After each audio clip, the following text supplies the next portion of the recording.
Halo guys, welcome back to video sharing belajarku. Bagaimana kabar teman-teman semuanya? Semoga kita semua sehat selalu. Amin. Seperti biasa, sebelum kita mulai belajar bareng di skill 9, Determine Meanings from Word Pods, jangan lupa untuk subscribe this channel, like and share this video. Dan bagi teman-teman yang mungkin belum nonton videoku yang lainnya, kalian bisa cek link yang ada di deskripsi.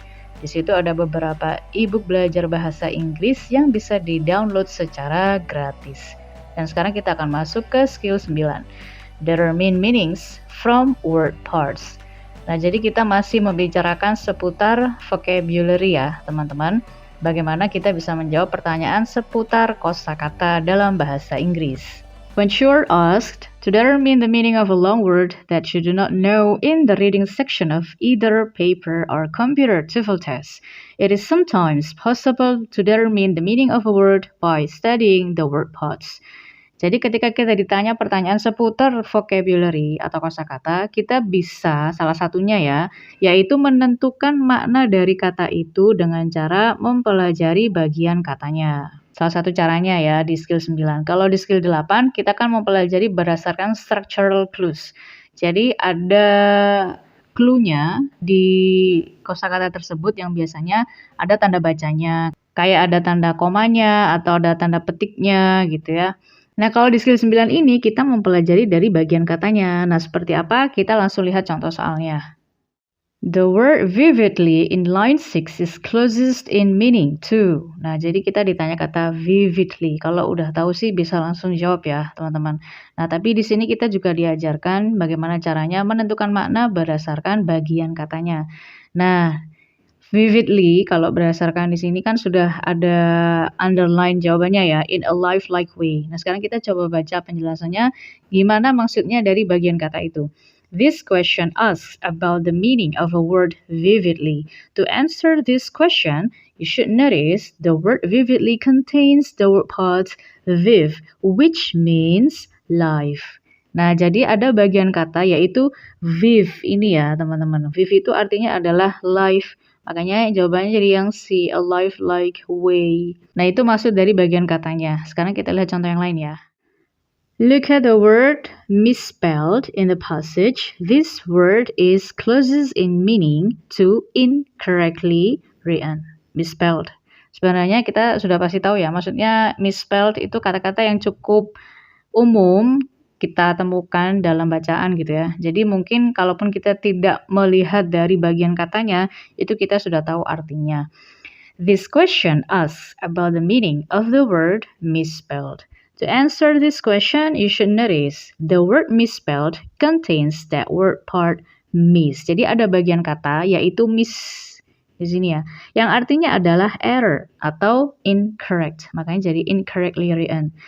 The second answer is therefore the best answer to this question. Nah, jadi itulah yang dimaksud dengan bagian kata. Nah, sekarang kita akan lihat beberapa daftar bagian-bagian kata yang bisa kita jadikan acuan untuk menentukan makna dari sebuah kata. Nah, ini ya teman-teman, a short list of word parts. Dan mungkin bisa jadi ada lebih dari ini. Tapi setidaknya di sini ada beberapa yang bisa kita jadikan pegangan gitu ya, untuk melihat bagian kata yang bisa kita lihat artinya seperti apa. Contohnya di sini ada kontra. Contradiction misalnya. Jadi contra itu artinya example. Kalau ada malcontent misalnya. Miss ada mistake. Sub ada subway. Itu sudah ada artinya di sini ya. Against, bad, error, under. Deck itu berkaitan dengan ten. Multi, many. Sol, one. Three, gitu ya. Lalu ada dick, say, domain, master, Jude, judge, more, death, spec, see, earth, turn, with, life. Nah, jadi itu yang dimaksud dengan part, word parts, atau bagian kata dalam sebuah kata gitu ya. Nah, ini sebagai contoh aja ya teman-teman. Sekarang mari kita kerjakan latihan soalnya bersama-sama. Karena ini berkaitan dengan vocab ya, jadi kita bisa cepat mengerjakannya teman-teman. Di nomor 1 ada kata subjugation. Nah, subjugation itu kan dia dari kata sub ini ada artinya sub tadi apa? Under. Nah, jadi maksudnya subjugation di sini adalah control ya, teman-teman. Kita bisa lihat di baris keempat. In Spain's case for subjugation of the people. Jadi, case for control of the people. Lalu di nomor 2, look at the word decades. Tadi kan ada dec itu kan 10, decades. Jadi maksudnya decades itu adalah 10-year periods. Lalu di nomor 3, terrain. Tadi ada territory misalnya. Kalau ini terrain. Ter itu kan berkaitan dengan earth, bumi. Jadi kalau terrain itu ya land. Nah, seperti itu teman-teman. Jadi ada bagian katanya yang bisa kita artikan gitu ya. Lalu di nomor 4, spectacular. Spectacular. Kalau spec tadi kan berkaitan dengan visual ya, melihat gitu kan. Makanya jawabannya visually exciting, spectacular. Nah, kita ke teks 2. Number 6, dominance over. Tadi ada dom gitu kan, master. Jadi dominance over maksudnya adalah authority over. Lalu di nomor 7 ada kata tripartite. Tri itu kan 3 ya. Berarti kita cari yang ada 3-nya, divided into 3. Lalu judiciary. Jude tadi kan berkaitan dengan judge gitu ya. Makanya di sini legal system. Terus ada kata counter. Counter itu kan against. Jadi counteract adalah work against. Contradictory to. Ini juga sama ya, kontra, opposite to. Nah, jadi teman-teman, intinya di skill 9 itu adalah ada bagian kata dari kata itu sendiri yang itu sebenarnya ada artinya dalam bahasa Inggris. Misalnya contohnya ada contra gitu ya tadi yang artinya adalah against, berlawanan.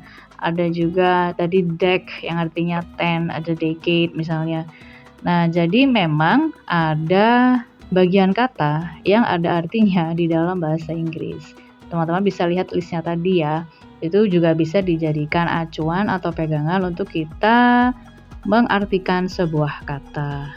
Jadi ada beberapa cara untuk menjawab pertanyaan seputar vocabulary. Semoga cukup jelas sampai di sini. Jika ada salah dan kurangnya, mohon dimaafkan.